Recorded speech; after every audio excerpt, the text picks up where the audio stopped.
여러분, 어릴 때 태권도 한 번쯤은 다녀보셨죠? 저도 어릴 때 품새 좀 하고 다리 좀 찢었거든요.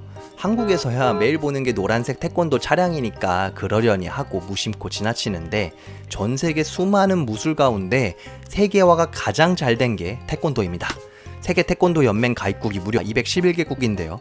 이는 국제축구연맹 피파 211개국과 맞먹는 수치이고 UN 회원국 193개국보다도 많습니다. 현재 1억 명 이상의 인구가 태권도를 배우고 있는데 뉴욕 타임즈는 태권도를 K-팝 이전 가장 성공한 한국 문화로 평가하기도 했죠. 특히 최근에는 미국 등 서구맘들이 뽑은 최애 학원이 되었다고 하는데요. 도대체 왜 태권도에 열광하는 걸까요? 먼저 태권도는 진입 장벽이 낮습니다. 쉽게 말해서 돈 안 드는 운동입니다. 골프를 치면 필드에 나가야 하죠. 레슨을 받는다고 쳐도 1대1 또는 1대2 레슨입니다. 당연히 비싸겠죠. 수영을 배운다? 일단 수영장부터 만들어야 합니다. 투자가 필요하고 주변에 수영장이 없으면 배울 수 없습니다. 스키는요, 눈이 오진 않는 나라는 접하기도 어려워요. 그런데 태권도를 보세요. 널찍한 장소에 매트만 툭 깔면 끝. 도복 정도만 맞춰주면 돈 들어갈 게 별로 없습니다. 사부님도 몇 분만 계시면 돼요. 즉, 운영비에 더불어 인건비까지 저렴합니다. 경제 수준에 상관없이 저렴하게 즐길 수 있죠.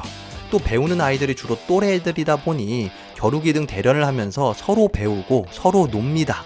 이러한 이유로 저개발 국가에서는 태권도를 선호할 수밖에 없습니다. 그리고 최근 저개발 국가 정부에서 직접 태권도를 좀 밀어주는 추세이기도 합니다. 왜 정부에서까지 밀어줄까요? 왜냐하면 국제 스포츠계에서 소외됐던 소위 힘없는 국가들이 처음으로 올림픽 시상대에 오를 수 있게 도와준 스포츠가 바로 태권도이거든요. 2016년 브라질 리우 올림픽에서 코트디부아르와 요르단에 국가 최초로 올림픽 금메달을 안겨준 게 태권도입니다. 2021년 도쿄 올림픽에서도 태권도 메달은 총 21개 국가에 고루 분배되었습니다. 이러니 정부에서 태권도를 안 밀어줄 수 있겠어요? 올림픽 메달을 따오는데. 그리고 메달을 따면 그 나라 국민 스포츠가 되어버립니다. 물론 저도 한국에서 태권도 메달을 전부 다 휩쓸면 하기도 했는데요. 태권도의 세계화를 위해서는 한국의 메달 독식이 오히려 독이 됩니다. 기회가 열려있다는 점, 바로 이 점이 태권도의 장점이니까요. 우리도 피겨, 스켈레톤 이런 거 잘 몰랐는데 김연아, 윤성빈 선수가 메달 따면서 관심 갖게 되잖아요.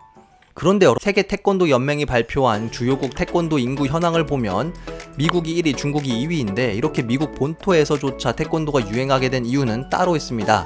설마 미국 사람들이 배우는데 저렴하거나 단지 메달을 딸 수 있는 기회가 있다고 태권도를 배우겠냐고요. 이유는 한국 맘카페에서도 증명되었던 반도체 시스템 공정과 맞먹는 우수한 시스템, 제가 지은 이름으로 말씀드리면 방과 후 육아 연계형 통합 프로그램입니다. 사실 태권도 시작할 때 부모님 권유로 많이 시작하거든요. 그런데 그 중에서도 엄마의 마음을 사로잡아야 그 학원은 성공합니다. 아빠한테 아무리 좋다고 설명해도 결정권이 없어요.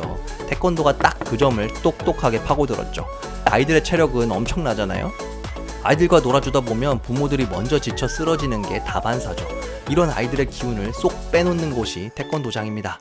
사실 체력만 소진해주고 무술만 알려줘도 감사한데 여기에 더해 K-태권도는 정말 미쳤습니다. 학교에서 집이나 다른 학원으로 픽업 서비스를 제공하죠. 또한 물총놀이, 할로윈 파티, 여름 캠프, 생일 파티, 등산, 숙제도 시켜주고요. 심지어 자습도 시켜줍니다. 보통 어린이집 선생님들은 여자분이기도 하고 체력적으로도 좀 힘들어 하시는 경우가 많은데 태권도 사범님들은 그런 거 없습니다. 저도 어릴 때 생각해보면 지친 모습을 본 적이 없어요. 어쨌든 이 모든 프로그램 끝나고 나면 집으로 데려다주는 정말 미치고 완벽한 토탈 보육 서비스를 제공합니다. 이러니 미국 마음들이 싫어할 리가요. 학교 학원 사이에 그 무언가 필수 프로그램 같은 겁니다. 그런데 이 정도로 끝나지 않습니다. 미국 등 서구 사회에서 특히 열광했던 태권도의 장점은 바로 동양의 예의범절을 배울 수 있다는 점입니다. 태권도는 무조건 단체 생활이거든요. 거기서 배우는 친구와의 관계, 단체 생활의 예의, 유교 문화에서 탄생한 깍듯한 인사, 노인 공경, 부모에 대한 효심 등 동양 문화의 장점들만 쏙쏙 빼먹었습니다. 사실 미국 청소년들은 총기, 마약, 불안한 치안에 노출됩니다. 범죄에 가담하는 것도 걱정, 피해자가 되는 건 더 걱정이죠. 하지만 태권도에서 동양의 예의범절을 배우면서부터 부모들은 안심하게 됩니다. 적어도 범죄에 가담하는 확률은 확 줄어들거든요. 저도 그랬지만 엄마 아빠 말은 더럽게도 안 들어도 태권도 사범님 관장님 말은 또 되게 잘 듣거든요. 특히 저도 아직까지 기억나는 한마디가 있는데 태권도를 배워서 남을 괴롭히지 말라 이 말입니다. 덕분에 평생 살면서 누군가를 때려본 기억이 없어요. 어릴 때 친동생 몇 대 빼고 요즘 태권도에서 종주국 한국이 메달을 많이 못 따서 속상하기도 했었는데 오히려 전 세계적으로 뻗어나가는 계기가 된다고 하니 조금은 위안이 됩니다. 저도 나중에 아이를 낳으면 태권도만큼은 꼭 무조건 시킬 수밖에 없겠네요. 오늘 영상 여기까지입니다. 재밌거나 유익하셨다면 좋아요 꾹, 구독은 선택, 알림 설정은 감동입니다. 감사합니다.